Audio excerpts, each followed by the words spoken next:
Those of you who subscribe to this channel may remember my video a while back on this man who was burning magic cards because it's an evil game. You can tell by what this channel is that I think that's ridiculous, and if you want to go watch the video, I'll probably link it in the description if I remember. That brings up the real question. Is magic an evil game? No, it's cardboard. Nice, thanks though, thank you. But there are those who think otherwise. One of those folks is Pastor Stephen Dollins. He authored The Occult in Your Living Room and Under the Spell of Harry Potter, those classics. So on YouTube I found a video of his titled Satanism in Pokemon and MTG. Gonna apologize real quick for the audio quality that you're gonna have to experience. This was recorded in the 90s and probably recorded off of a VHS tape after that, so. But without further ado, let's let the tomfoolery begin. Now, a lot of things come over from the Orient. A lot of things come over from the Orient. That aged well. And some things have a big impact on us and some things don't. Agreed. I can't think of anything that come over from the Orient that actually had a big impact or a phenomenon type craze other than Godzilla. You know what? Now that you mention it, I can't think of a single thing pre-90s that came from Asia that had a major impact on the United States. But there is something new that's come over to the United States and has actually captured the minds and the imagination of every single child. All of them. Every child. And you know what? It's not new at all. Japanese kids have been watching this thing since 1995. It started out as a cartoon, went to a comic book, they made it into a video game, went to toys, collectible card game. Now, praise God, there's even a movie on it. I'm sure there's some Pokemon fans watching who are just bursting a blood vessel. Yes, his timetables are wrong. The video game came first. I'm glad this guy knows his source material is all I can say. And it was started in 1995. It's not new, but it's new to kids, and they're eating it up. And it's called Pokemon. And it stands for Pocket Monster. And it even made the cover of Time magazine. Now, the first thing I want you to notice is, do you notice any symbol up there that you've seen before? The spiral. And it stands for what? Male fertility.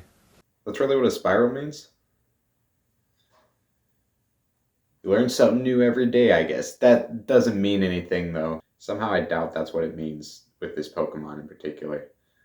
But you see, what it actually does is it's supposed to be able to mesmerize and hypnotize its enemies. And you can see how that would happen. It uses its fertile man powers. You're gonna have to pick a lane, buddy. I'm sorry. And this is an interesting character over here. This character over here is called Mewtwo. And Mewtwo looks like an alien. If you look at him real carefully, he looks like an alien. But you know, the first thing that I noticed about that thing is, when I looked at it, and I looked at those eyes, I said, you know what? That kind of looks like the things that we used to pray to inside that circle. For a little context there, this guy claims that he used to be a Satanist at one point. I don't know if that's true. It doesn't make him any more legitimate than before. Every time that you see Mewtwo, he's in this pose. Now, he has 3 fingers. And those 3 fingers are always sticking out like that. Now, he doesn't have 5 fingers like we do. He has 3. But if they were the 3 on us, they'd be this. Living on the edge, fighting crime, spinning web. And that doesn't mean hook 'em horns, doesn't mean I love you, doesn't mean one more, it means hail Satan. It's the satanic salute that all Satanists identify themselves with. Now I have a very limited understanding of satanic culture. From what I understand, very little of it has to do with Satan whatsoever. But from what I understand of satanic culture, this means hail Satan, not this or whatever it is. But even if it was, why would you pick these 3 fingers instead of, I don't know, these 3 or these 3 or these 3? It actually looks the most like this, but who's to say? And even if it was this, In American Sign Language, this means I love you, and it also means airplane. Stop trying to make drama where there's no drama. Stop it. Here's one of the characters. Cute little one. Everybody go, oh, come on. I know you wanted to do that, see? That's why I did that. Yeah, I pretty much knew it was cute, so I figured I'd acknowledge it was cute. But it's Satan, definitely, for real. He's cute. But the one thing I've noticed about him right off, this is Pikachu. One thing I noticed about him right off was his tail. It's a lightning bolt. And it's a satanic Z. It even comes down here to a point. It comes down to a point, like how a lightning bolt comes down to a point. It's like that. Now, just by looking at him alone is not enough to really be able to say, okay, yeah, that's bad, or that's satanic. So what you really have to do is over-extrapolate the information given so that you can continue to fearmonger over these impressionable people in your audience. What we first need to do is we need to look at the actual production of these things. And the first thing we need to do is we need to look at who actually produced the trading card game that has captured the minds and the imaginations of our children. Now, it doesn't make any difference what I say, it's what their own material says, because their own material will give them away. Okay? So I'm going to read to you, here's the direct quote from the web pages of the producer of this game. Listen to this. The Pokemon trading card game is a new collectible card game that is made and distributed by Wizards of the Coast. What is a wizard? Male practitioner of black magic. Wizards of the Coast, the same company that made the best-selling game Magic the Gathering. Magic the Gathering is a heavily occult-laced trading card game which has been very popular in the 90s. And I should also tell you that Wizards of the Coast also owns a subsidiary company named TSR, and TSR is the company that puts out all Dungeons and Dragons material. So let's look at Magic the Gathering, because this is the same company that puts out Pokemon. So let's see where they're coming from. Now, from seeing the symbols, your actual discernment should now begin to be sharpened.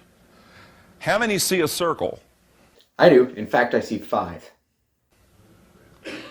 How many see a pentagram? Yeah. If you look, there it is. See that? Show me the same thing as before, buddy. Magic the Gathering. This is a role-playing game. Now, parents, in case you don't know what that is, that means that your child actually becomes a character in the game, actually becomes a part of the game. Y'all ever just sit down with your friends to play some D&D and you suddenly become a dwarven bard? Crazy, right? So what he's saying is technically the truth, but only technically. That is the most trumped up way to describe D&D I have ever heard. He described it like Jumanji. I wish that the way he described it was accurate, because that sounds amazing. Please give me that. I want to play that. And that's what makes it exciting, is there's not many games out there that quite literally pull you inside and make you a part of the game. Ladies and gentlemen, that is extremely rare. And remember, it said that it's an occult game. You said that.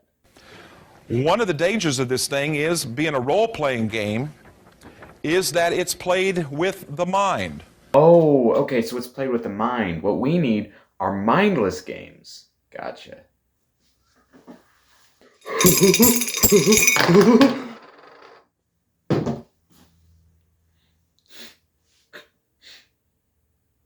It's late. What are the odds this was sponsored by just some manufacturer of a random chance game? I'm on to you, Steven. I know Yahtzee's behind this. Kenzie, looking at you. How many know that the mind is a very fragile thing? I do. When played with the mind begins to lose that fine line with what's real and what's fantasy. And the more you get into the fantasy world, the more it seems real, and all of a sudden now you don't know what's real and what's not. So yeah, he just made that up. You know, I don't play role-playing games that often. I haven't actually played D&D even, but I have played a couple other ones. And I play my fair share of video games, which can be very immersive at times. Not once have I ever lost touch with reality. Like, I've gotten absorbed in the game, but like, I still knew I was me. I didn't think I was in the world. Nobody does that. And there's overwhelming evidence, psychiatrists and psychologists both tell us, there's overwhelming evidence showing that a lot of teenage suicides that are caused by Dungeons and Dragons are caused because the player has finally lost touch with reality. And what's happened to them now, they actually feel a psychic bond with that character. And so the character gets killed off and no longer in the game. You have no purpose, because all your purpose was for the last 10 to 12 years was playing Dungeons and Dragons. So your character gets knocked off, guess what? So do you. So this is not a joking matter.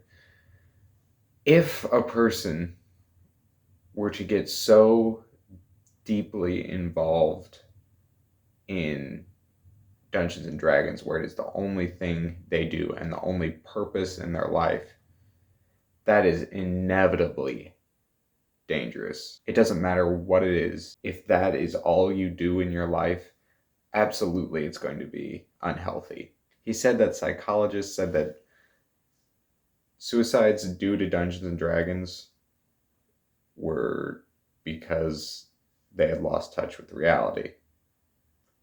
Of course, the very small amount of suicides caused by Dungeons and Dragons, of course, had to do with them losing touch with reality, because there's no reason to kill yourself over a game unless you've lost touch with reality. That's common sense. That does not mean that Dungeons and Dragons leads people to commit suicide. That is such a terrible thing to say. Leveraging the death of children for your own personal gain.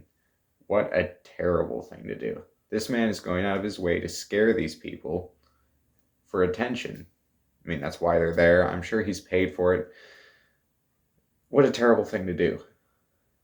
That got real serious there for a minute. So let's go back to Magic the Gathering.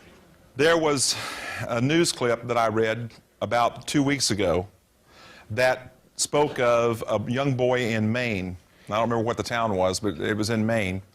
And he came home one day and asked his mother about Magic the Gathering, and said that the teacher had decided to use Magic the Gathering, this card game, as a new and exciting way to teach mathematics in school, in their class. Imagine that. How cool would that be? You get to play games, actual games, in math class. You don't gotta do math. Not really. There's not that much math in Magic. You could learn very elementary stuff. I guess that's what elementary school is. So yeah, that makes sense. But how cool would that be? Well, the mother said, well, you're not going to become a part of that. You're not going to be in that. But one of the kids had given him one of the cards. And that card he showed to his mother. And that card was called Necromancer.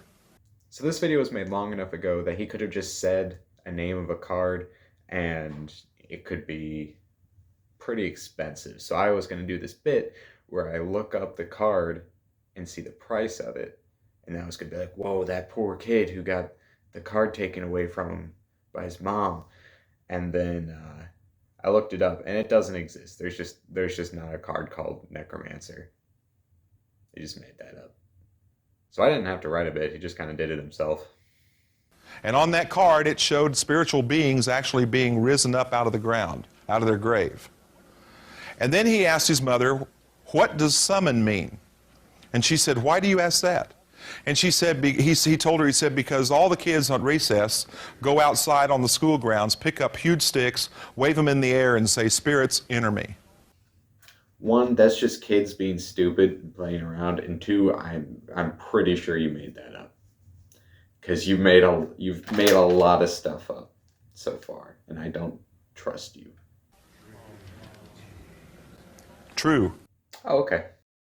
This came out around more of a Pokemon boom than a Magic boom, so he puts a lot of attention into Pokemon. Now this is just supposed to be a comedy video, but I mean, Screw people like that, right? Don't be like that. I know for a fact that some of the people in that crowd took his unfounded ideas, went home to their children, and took away something that they genuinely enjoyed with their friends. And that's just kind of sad to think about. Now, I can't say that he specifically hurt anyone. You know, he may have just made a couple sad childhood stories. But that's just kind of a shame to do. I document the rest of his video, but it's like 30 minutes long, and I don't really care about Pokemon, so you should just leave. Yeah, get out of here. Come on, get.